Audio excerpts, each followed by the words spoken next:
Mbah Ahmad Siddiq itu sangat loyal sama yang namanya negara.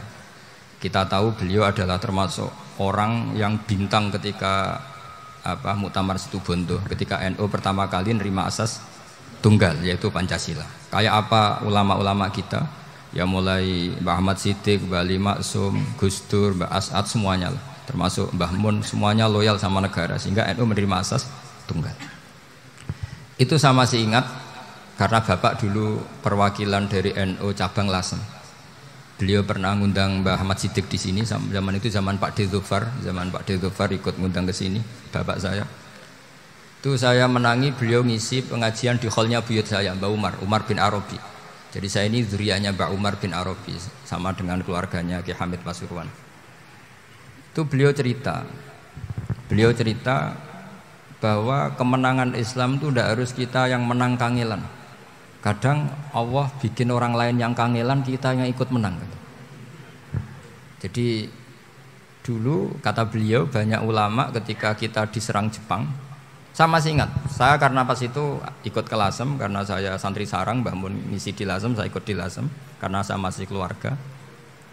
Itu ulama-ulama itu mimpi dibacakan ayat ghulibatir rum fi adnal ardi wa hum mim ba'di ghalabihim sayaghlibun fi bid'i sinin lillahil amru min qablu wa min ba'du wa yawma idzi yafrahul mu'minun. Itu dulu itu ada pertarungan besar antara kerajaan Romawi dan kerajaan Persia. Kita tahu Romawi itu Nasrani. Saya ulang lagi, Nasrani. Nasrani itu percaya adanya Allah, adanya Tuhan, dan percaya adanya kitab samawi. Sementara musuhnya itu Persia, orang yang tidak bertuhan, tidak berdasar kitab samawi. Ketika Persia mengalahkan Romawi itu orang Islam ikut susah, karena terus dibully sama orang-orang kafir Mekah. Orang kafir Mekah adalah orang yang tidak punya kitab samawi. Katanya orang kafir Mekah, iku lho balamu, jute duwe kitab, jarene di hubungan mbek langit, nyatane perang keok. Paling kon yo podo. Jadi ada analogi bahwa kalahnya orang Nasrani itu dianggap simbol kekalahan orang yang bertautan atau berhubungan dengan langit. Akhirnya orang Islam susah. Saking susahnya orang Islam sampai Abu Bakar itu tanya, ya Rasulullah, lalu orang Romawi menang itu kapan? Terus ada surat turun fi bid'i sinin. Ya kira-kira 3. Abu Bakar pas itu belum alim-alim amat. Jadi ngartikan 3 itu ya 3 betul. Sehingga beliau masyhur itu. Cara Jawa totoan itu kimar. Pokoknya nanti Romawi pasti menang 3 tahun lagi. Akhirnya ketika datang itu taruhannya dengan 10 unta. Datang ke Rasulullah, Nabi menjelaskan, "Lho ndak.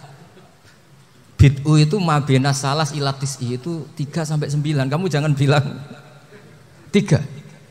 Ya sudah, taruhannya ditambah. Taruhannya ditambah sampai 100 unta.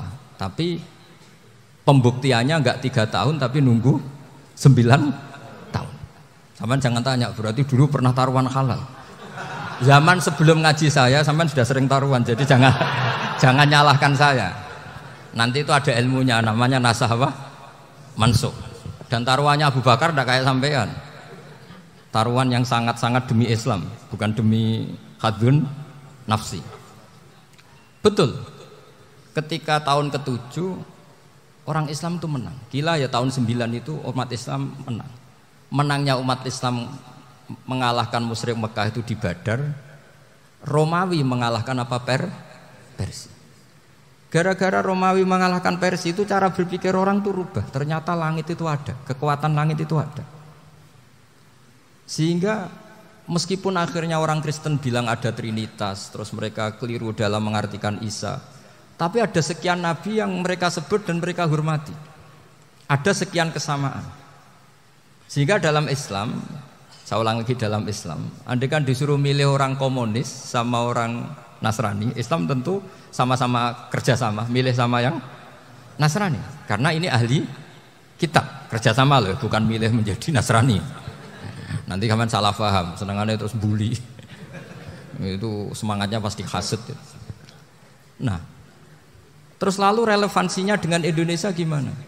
Wa yauma idzi yafrahul mu'minun. Ketika orang Romawi yang punya kitab samawi mengalahkan Persia yang tidak punya kitab samawi, itu orang Islam ikut bunga, ikut gembira. Itu semua kiai banyak yang mimpi seperti itu. Ini cerita Pak Ahmad Siddiq. Saya dengarin. Ternyata betul. Jepang itu enggak dikalahkan Indonesia. Jepang, Hiroshima dan Nagasaki dibom oleh apa? Sekutu. Akhirnya Jepang pulang. Pas Jepang pulang Indonesia merdeka. Itu dulu kiai-kiai sudah nakwil bahwa menangnya Indonesia itu tidak harus mengalahkan penjajah. Pokoknya nanti penjajah ada yang mengalahkan.